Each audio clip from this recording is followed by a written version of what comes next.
자살 예방에 있어서 상담의 중요성으로 시작을 하고 싶었는데 좀 여러 가지 자료를 찾다 보니까 이게 개량화된 통계 자료로 찾지를 못해서 몇 가지 좀 의미 있는 문구들을 좀 적어놨습니다. 하나는 그 자살을 생각하는 분들은 계속 이제 그 자살 생각으로만 편협하게 계속 파고들기 때문에 다른 주변을 둘러볼 만한 여유가 없다는 거고요. 또 하나는 심리적 안정감은 자살 생각과는 유의한 부적인 관계가 있다. 이런 얘기가 그런 얘기 두 개를 찾아서 여기다 넣어놨는데요. 이런 심리 상태에 있는 분들에게 누군가가 상담을 통해서 다른 생각을 불어넣을 수 있다면 그거는 자살 예방에 있어서 분명히 효과가 있지 않을까 하는 생각에 이렇게 좀 상담이 중요하다라는 그런 얘기를 좀 하고 싶었고요. 두 번째로는 지금 현재 그래서 자살 예방 관련된 상담이 어떻게 이루어지고 있는지 보면 대부분은 전화 상담입니다. 대면 상담 아니면 전화 상담. 지금 그 청소년 모바일 상담센터 김원진 센터장님 나오셨지만 아마 거의 유일하지 않을까 싶은 생각이 듭니다. 지금 아까 자꾸 언급이 됐었던 1393 저희 그 복지부에 있는 그 자살 예방 상담 전화고요. 그다음에 각 지역에 있는 정신건강복지센터에 있는 1577-0199가 있고, 그다음에 생명의 전화를 포함해서 그 민간에서 하고 있는 그 상담 전화가 있고, 그다음에 각각의 이제 분야별로 또 이제 그런 각각의 그 상담 전화를 운영을 하고 있습니다. 근데 지금 딱 예를 들어서 저희 1393만 봐도 아까 하상훈 원장님이 지적을 해주셨듯이 이 미스콜이 상당히 많습니다. 그건 어쩔 수 없는 것 같더라고요.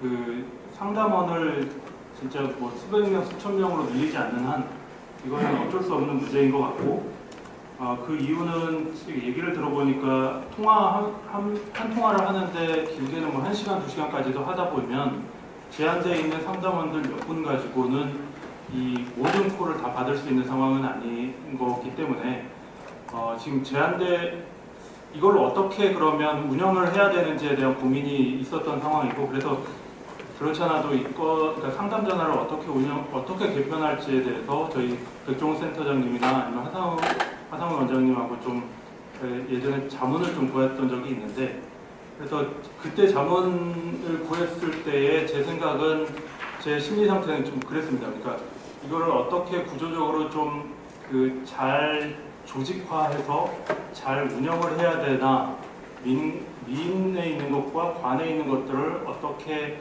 잘 위치매김을 해야 되나, 뭐 이런 것들에 대한 생각이 있었는데, 최근에 그 요건 때문에는 아니지만 다른 분하고 좀 얘기를 하다 보니까 그런 말씀이 이제 좀 제가 꽂혔는데요.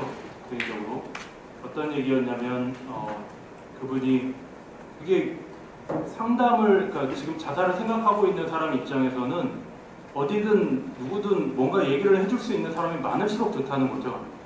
우리가 이게 민간이면 어떻고 관이면 어떻고 상관이 없다라는 거죠. 그러니까 우리가 이거를 굳이 뭔가 좀 체계적으로 조직화해야겠다라는 그런 생각을 갖지 말고 그냥 있는 그대로 쭉 펼쳐서 어느 분이도 도와줄 수 있으면 좋지 않겠느냐라는 말씀이셨고, 거기에 저는 완전히 제 생각이 좀 많이 그 이후로 바뀌었습니다. 그래서 사실 그러니까 지금까지 생각했었던 것과는 좀 다른 체계로 좀 바꿔야겠다라는 생각이 좀 들었고요. 그런 차원에서 여기도 표현을 했지만 전화뿐만 아니라 보완책으로서의 SNS 상담 체계도 당연히 들어오는 게 바람직하다. 아까 윤삼진 대표님께서 말씀을 하셨던 것 중에 또 하나 좀 꽂혔던 게 이 커뮤니케이션에 약한 분들이 분명히 있죠. 상담을 이렇게 말로 하는 데 있어서 좀 불편함을 겪는 분들, 이런 분들한테는 그러니까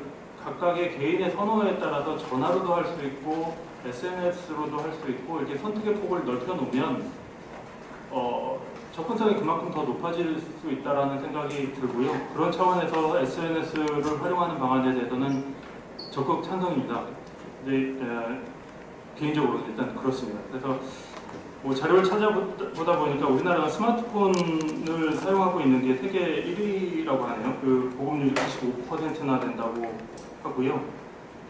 그래서 이 스마트폰을 누구나 갖고 있다라고 하면 뭐 전화 통화뿐만 아니라 스마트폰이기 때문에 이게 SNS도 가능하지 않을까. 그리고 18년도 기준으로 자살 사망자의 거의 절반 가까이가 40대 이하거든요. 근데 이 자료를 보면서 조금 놀라웠던 건 오히려 어르신들이 더 많더라고요. 그래서 어쨌든 어르신들도 이제 요즘에는 스마트폰들 많이들 활용하시니까, 네. 뭐 그리고 또 이 전화를 아예 없애고 대체제로서 SNS를 사용하지 않은 것은 아니기 때문에 보완제로서 같이 병렬적으로 사용할 수 있다라면 충분히 이 접근성을 더 높일 수 있다라는 생각이 듭니다.